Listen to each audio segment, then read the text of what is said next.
ওষুধ, কাপড়, মিষ্টি, বিস্কুট, রেস্টুরেন্টের খাবার সহ ৫০টির বেশি পণ্য ও সেবার ভ্যাট বাড়ানোর সিদ্ধান্ত নিয়েছে অন্তর্বর্তী সরকার। কর্মকর্তারা জানান, দাতা সংস্থা IMF এর লক্ষ্য অনুযায়ী ১২,০০০ কোটি টাকা অতিরিক্ত রাজস্ব আদায়ে এসব সিদ্ধান্ত নেওয়া হয়েছে। অর্থনীতিবিদরা বলছেন, ভ্যাট বাড়লে উস্কে যাবে মূল্যস্ফীতি, চাপে পড়বেন নির্দিষ্ট আয়ের মানুষ। আরও জানাচ্ছেন রুহুল আমিন। উৎপাদক প্রতিষ্ঠানের স্বেচ্ছাচারিতার কারণে এমনিতে গত ৬ মাসে ওষুধের দাম ১০ থেকে ১১০% পর্যন্ত বেড়েছে। এমন অবস্থায় দাম কমানোর কোনো উদ্যোগ না নিয়ে অন্তর্বর্তী সরকার উল্টো ওষুধের ওপর ভ্যাট ২.৪% থেকে বাড়িয়ে ৩% করার সিদ্ধান্ত নিয়েছে।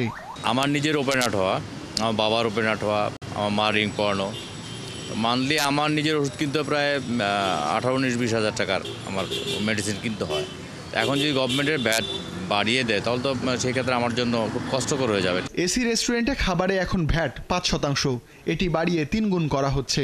মিষ্টিতে ভ্যাট ৭.৫%, সেটিও দ্বিগুণ করা হচ্ছে। এসি নয় এমন আবাসিক হোটেলের ভ্যাটও দ্বিগুণ হচ্ছে। ৩ গুণ হচ্ছে বিস্কুটের ভ্যাট। ব্র্যান্ডের কাপড়ে ভ্যাট এখন ৭.৫%, তাও বেড়ে দ্বিগুণ হচ্ছে।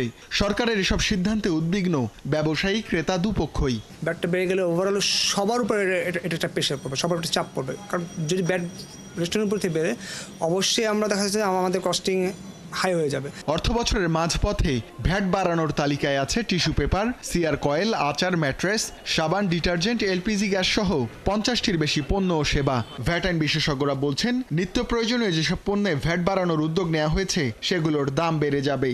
একজন রেস্টুরেন্টের প্রধান কি? মাছ, মাংস, চাউল, ডাউল, তরি তরকারি, এগুলো কিন্তু সব প্রথম তফসিলভুক্ত।